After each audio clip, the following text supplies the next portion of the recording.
Estados Unidos, y allí empiezan a analizar los efectos que podría tener en regiones como la nuestra, aquí del NOA, del NEA, de Cuyo, de la Patagonia. Este es un trabajo que acaba de presentar la Fundación Mediterránea, y vamos a hablar con el economista Gerardo Alonso Schwartz, que nos va a explicar el contenido de este trabajo que justamente ha elaborado. Buen día, Gerardo, ¿cómo va?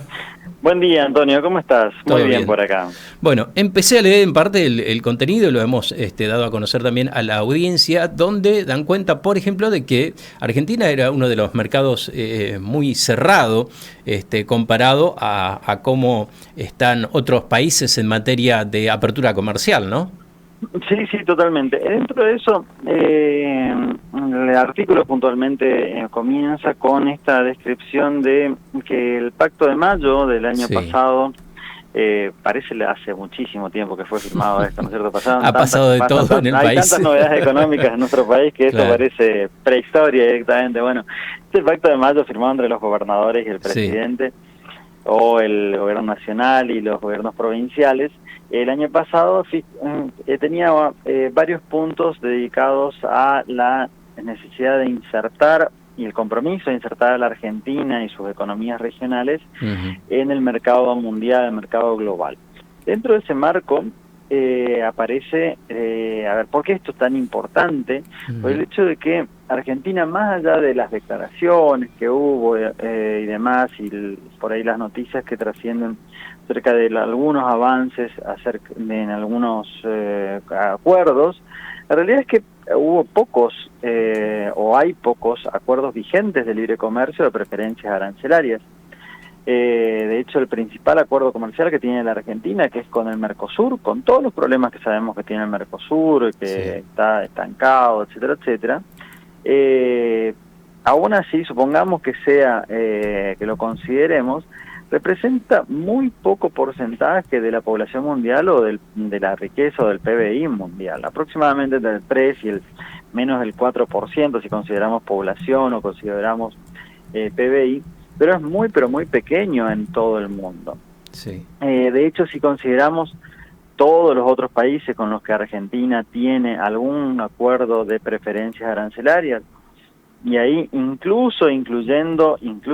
por ejemplo, a India, que es un acuerdo comercial solamente para muy pocos productos, o sea, no es general y es de preferencia arancelaria, no es de libre comercio, incluyendo ese acuerdo de India y los que tenemos con Chile, Egipto, Israel y un par de países más, apenas llegamos a el 19% de la población mundial, o sea, Sí. pero muy poco. En el marco, si nos comparamos, por ejemplo, con otra economía que no tiene un acuerdo tan formal, tan estructurado y tan ambicioso como el Mercosur, pero que tiene otros acuerdos bilaterales principalmente, que es el caso de Chile, que tiene 65 mercados abiertos a través de 33 acuerdos comerciales. Esto implica aproximadamente entre el 65 y el 70% de la población mundial y del PBI mundial, para dar una idea. O sea, un país pequeño, con restricciones de mercado interno, porque obviamente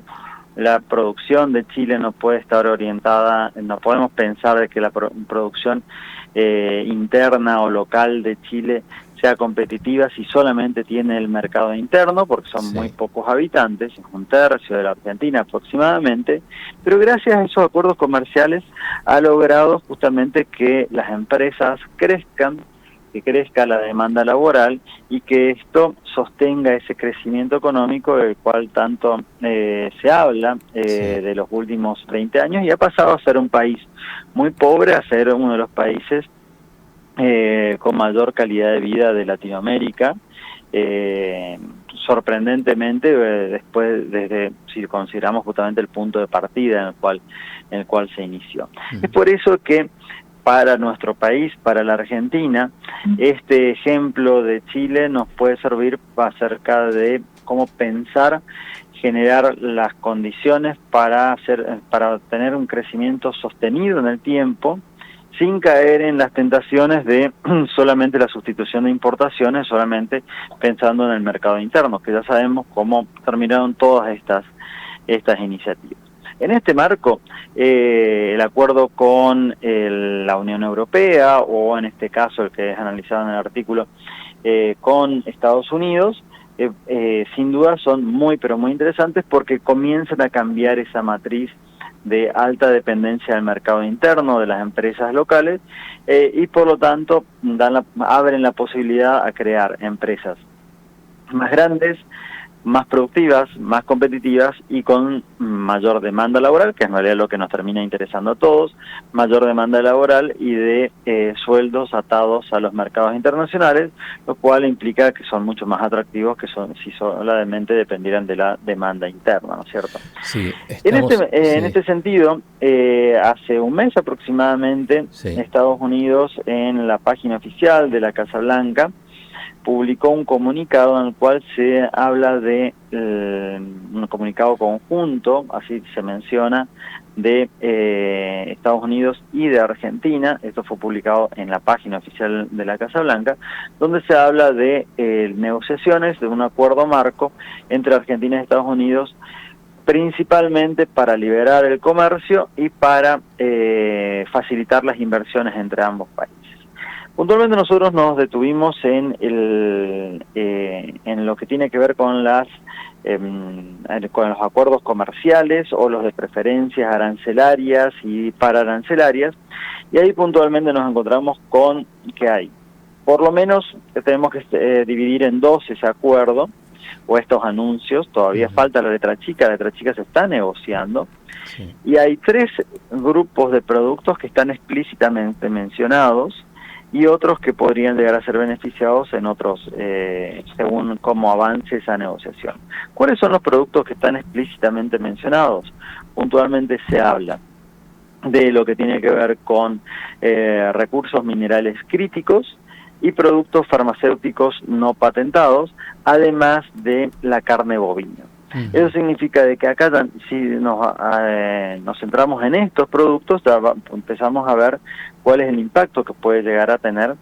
para nuestro país esto y cuáles son los sectores que van a ser más beneficiados. Entonces, explícitamente se mencionan a estos 3. Recursos minerales, con lo cual seguramente lo que tenga que ver con producción de litio, de cobre, de estas tierras raras, minerales raros, además de otros productos adicionales,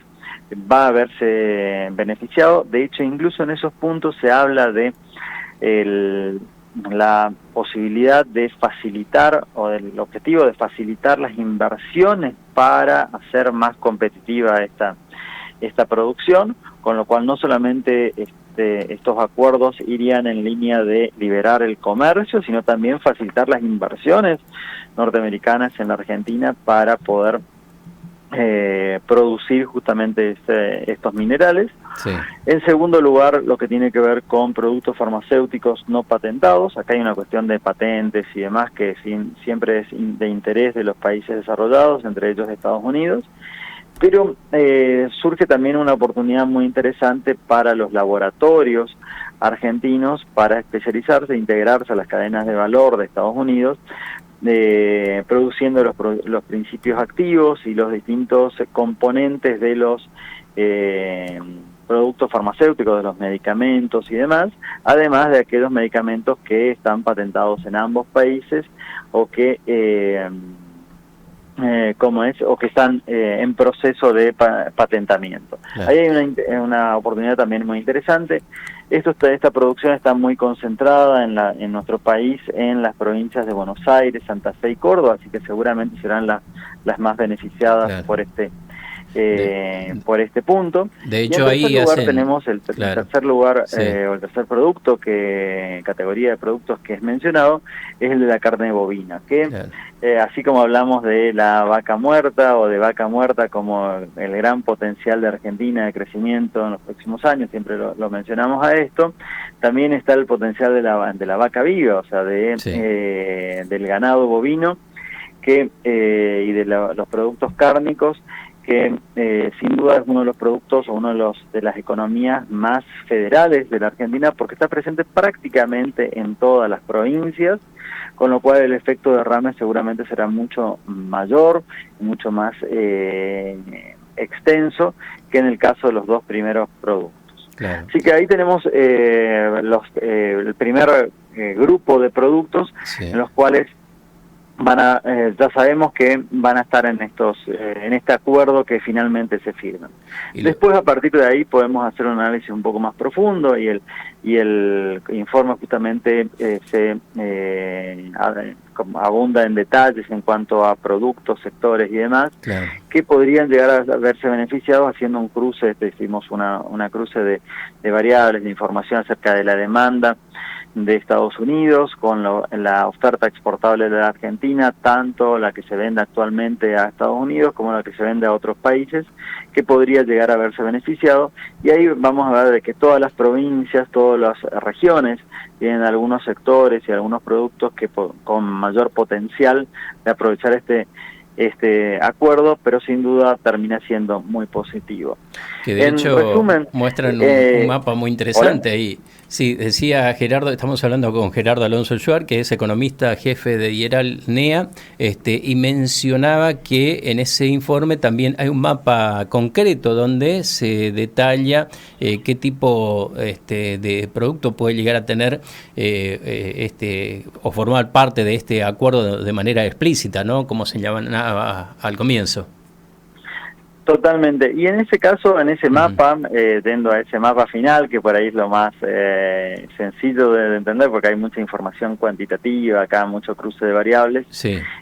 mucho análisis técnico de este comercio. Hay dos sectores que para la región NEA, o para tres sectores podríamos decir, que se podrían llegar a ser más interesantes en cuanto a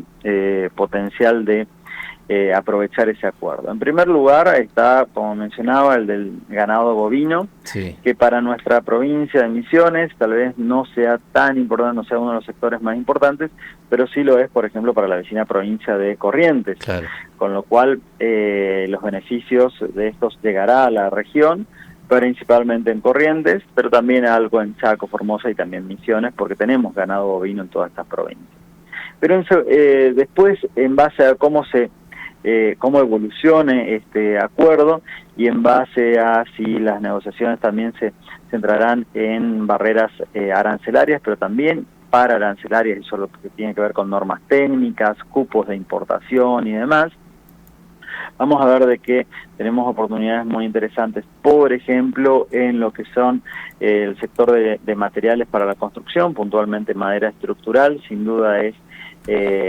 como es muy interesante, madera para aberturas, madera para pisos y demás, ahí tenemos mucho, y desde la provincia de Misiones tal vez sea la que más pueda aprovechar esto por la capacidad industrial que tiene, no solamente por las forestaciones y por la disponibilidad de madera, sino sobre todo por la capacidad industrial que tenemos aquí, sí, así que seguramente la provincia de Misiones podrá aprovecharlo, también algo la provincia de Corrientes, y serán tal vez las protagonistas en el caso que se incluyan estos productos, y también en el caso de la provincia de Chaco tenemos que mencionar los productos textiles, puntualmente lo que tienen que ver con algodones y demás, productos derivados del algodón, que podrían llegar a estar dentro de estos productos incluidos en el acuerdo final a ser considerado teniendo en cuenta la demanda internacional de Estados Unidos. Claro. Lo interesante de esto es que cada una de las provincias podrá llegar a encontrar algunos productos en los cuales va a haber mayor mercado. Estamos hablando de uno de los principales mercados, uno de los mercados más grandes y de mayor poder adquisitivo del mundo, con lo cual los beneficios de este acuerdo sin duda serán muy importantes, teniendo en cuenta sobre todo que tenemos muchísimo camino por recorrer en esta de abrirnos al comercio mundial y de pensar en abastecer con nuestros productos el resto del mundo. Claro. Y esto seguramente tendrá varias etapas, sí, porque en primer lugar, cuando esté firmado el acuerdo final, ese acuerdo seguramente generará en primer lugar que las empresas que ya exportan estos productos, pongamos madera estructural o madera para abertura, supongamos en ese caso, que ya exporta a países como puede llegar a ser Brasil o puede llegar a podemos llegar a exportar a Europa o Asia. En vez de exportarlo a esos países, desviemos ese comercio y comencemos a exportar